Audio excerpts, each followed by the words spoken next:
7h59, 55 secondes. Il est 8h, 4 novembre. Ouverture de l'antenne de Canal+. Le président de Canal+, au nom de toute l'équipe, souhaite la bienvenue à ceux qui sont devant leur poste de télévision et les accueille en leur demandant d'être présents dans les minutes qui viennent. Il y a un peu d'émotion dans la voix du président de Canal+. Tous ceux qui nous ont fait confiance, en leur disant que nous ferons tout et nous mettrons tout en œuvre pour qu'ils ne soient pas déçus.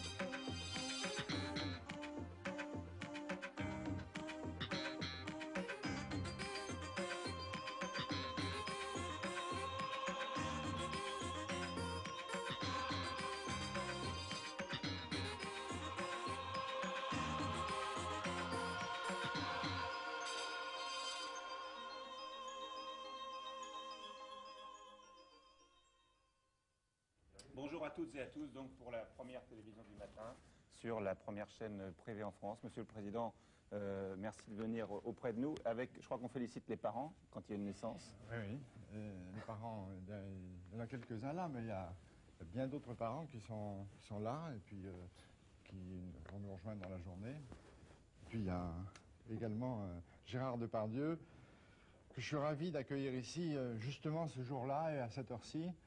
C'est de très bon augure. Merci d'être venu. Et sa présence, c'est aussi le symbole de ce que nous sommes, de ce que nous voulons être. Et par conséquent, merci. Merci à vous. Merci. Et on salue aussi la famille, les parents, la famille. La famille, ce sont les abonnés. Et... Oui, ils sont aujourd'hui 186 000. Ils sont tous là. Je pense que la plupart ont leur décodeur, puisqu'on entre tout de suite dans la technique. Peut-être quelques-uns ont eu quelques petits soucis, que nous soyons excusés auprès d'eux. Et puis bienvenue aussi à tous ceux qui nous regardent et puis qui vont rejoindre bientôt la grande famille des abonnés de Canal+. Bien, Monsieur le Président, il y a autour de vous Pierre Lescure, Philippe Ramon et Marc Tessier. On dit un mot des programmes d'aujourd'hui, Pierre Entre 8h et 9h, sans décodeur, c'est donc la première émission, avec Gérard et tous les invités, Michel. Ensuite, à partir de 9h et jusqu'à 11h, les premières émissions pour enfants. De 11h à 13h, mais toujours codé, L'As des As, le premier film de Canal+, avec le Belmondo. Et puis, de 13h à 14h30, le premier hit parade des ventes, que nous présenterons avec Europe 1. Et à partir de 14h30 jusqu'à 19h, 19h15, ce sera Canal+ reçoit. Ce ne sera pas un show, ce sera plus une grande émission, une grande après-midi où nous recevrons et où tous ceux qui voudront nous regarder sans décodeur participeront un peu de l'œil et à travers l'écran à cette grande fête. Marc Tessier, directeur général d'Avas, je crois que vous faites partie des gens les plus émus ce matin. Un petit peu, effectivement. On a commencé ce projet il y a 18 mois. On avait fixé la date du 4 novembre il y a 18 mois et elle est maintenant réalisée.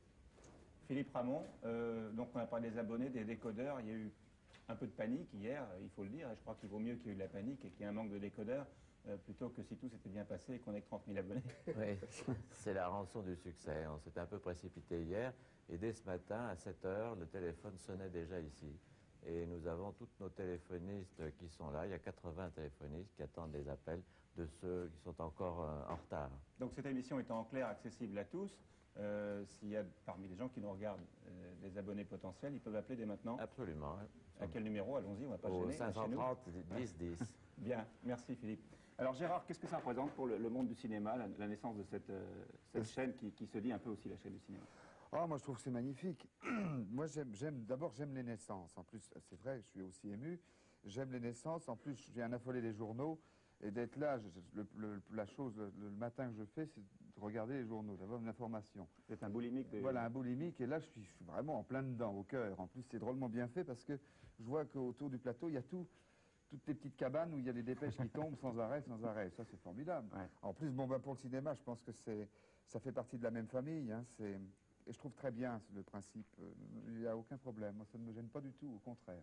Alors chaque matin, on fera donc ici une émission de 7h à 9h. Là, c'est un petit échantillon qu'on va vous proposer ce matin. On va vous montrer un peu tous ceux qui y participeront pendant toute la semaine, du lundi au vendredi, de 7 à 9, tout en direct, avec des invités qui viennent. Sans déconner. Et tout le monde vient. Demain, on aura Julien Clerc, on aura Michel Blanc, on aura d'autres invités. Et tout le monde joue le jeu d'entrée. Ça nous touche beaucoup aussi. Et votre présence ce matin en est le premier témoignage. Alors, les informations, il y en aura donc chaque matin à 7h, à 8h, à 9h, toutes les demi-heures. Enfin, vous allez mieux connaître maintenant plutôt qu'un long discours. On va vous montrer un petit peu ce que sera le 7-9 tous les jours de la semaine sur Canal+, avec en particulier des informations avec Daniel Asquin. Daniel va venir nous rejoindre. Les grands titres aujourd'hui de l'actualité, eh bien, ça concerne l'Inde, ça concerne la Pologne et ça concerne aussi le Nicaragua. L'actualité du jour est plutôt située à l'étranger. Et ces titres de l'actualité, eh bien, c'est maintenant Daniel Asquin qui nous les développe. Bonjour Daniel. Bonjour. 1 million d'Indiens, 70 délégations étrangères ont assisté hier aux funérailles d'Indira Gandhi. Comme le veut le rite hindou, c'est son fils, Rajiv Gandhi, qui a mis le feu au bûcher funéraire. Les cendres de Madame Gandhi seront réparties dans 22 urnes qui partiront pour les 22 États indiens et seront ensuite dispersées dans les rivières sacrées de l'Inde. Mais hier, dès la cérémonie terminée, les émeutes anti-sikhs reprenaient et le couvre-feu a été immédiatement rétabli sur l'ensemble du territoire. Depuis mercredi, jour de l'assassinat d'Indira Gandhi, 1100 personnes ont été tuées. Sur le plan diplomatique, Rajiv Gandhi reçoit ce matin le Premier ministre français, Laurent Fabius. Hier, il rencontrait Mme Thatcher, George Shultz et le Premier ministre japonais, M. Nakasone. En Pologne, a succombé à un infarctus hier à l'hôpital Necker. Et à présent, quelques informations sportives avec Charles Bietri. Les principaux résultats de la soirée d'hier d'abord. Football, deuxième division, dans le groupe A, Mulhouse et Rennes battus. Orléans tenu en échec, 7 équipes sont maintenant regroupées en 2 points avec Mulhouse et Orléans à leur tête. Dans le groupe B, Nice perd 1 point face à Guignon. Montpellier est battu à Martigues, c'est Nice qui est en tête avec 2 points d'avance. Basket, 3 leaders après la 6e journée, Antibes, Limoges et le Stade français. Tennis, défaite logique mais prometteuse de Guy Forget en quart de finale du tournoi de Stockholm face au Suédois Mats Wilander, 7-5, 6-3. Et pour conclure, je vais vous montrer les 2 buts qui ont fait perdre à Arsenal sa place de Leeds. United a battu Arsenal 4-2, mais c'est Everton, vainqueur de Leicester, qui est en tête du championnat d'Angleterre. Merci Charles. Vous remarquerez Gérard que Charles Bietri a eu l'élégance de ne pas donner dans les résultats de deuxième division le score de Châteauroux, notre ville natale, puisque Châteauroux était battu par 6-1, on va le dire quand même. C'était très violent. Par le Stade français hier soir. Bien, on va parler de cinéma. Rive droite, rive gauche marche très bien. Oui. Ça fait un bon démarrage, c'est un bon score aussi, puisque c'est un peu comme une compétition sportive, la sortie d'un film. Ah oui, oui. Et on va utiliser un petit peu ce thème rive droite, rive gauche jusqu'à 9h, si vous voulez bien.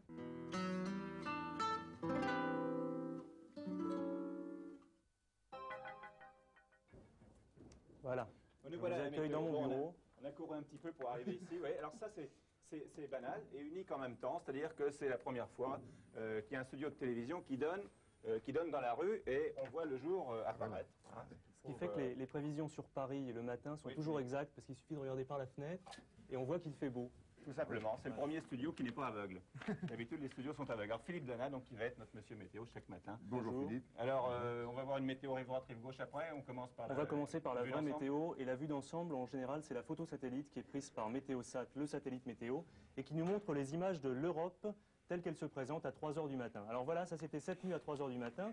Il y a un anticyclone sur l'Europe de l'Est, ça donne du beau temps. Il y a 2 dépressions, une qui se situe sur la mer du Nord, et il y a eu cette nuit de la neige à Édimbourg et des graves inondations dans le nord de l'Angleterre, et puis une dépression qui se trouve au large de l'Espagne. Mais dans l'ensemble, notre pays est dégagé, et c'est donc du beau temps.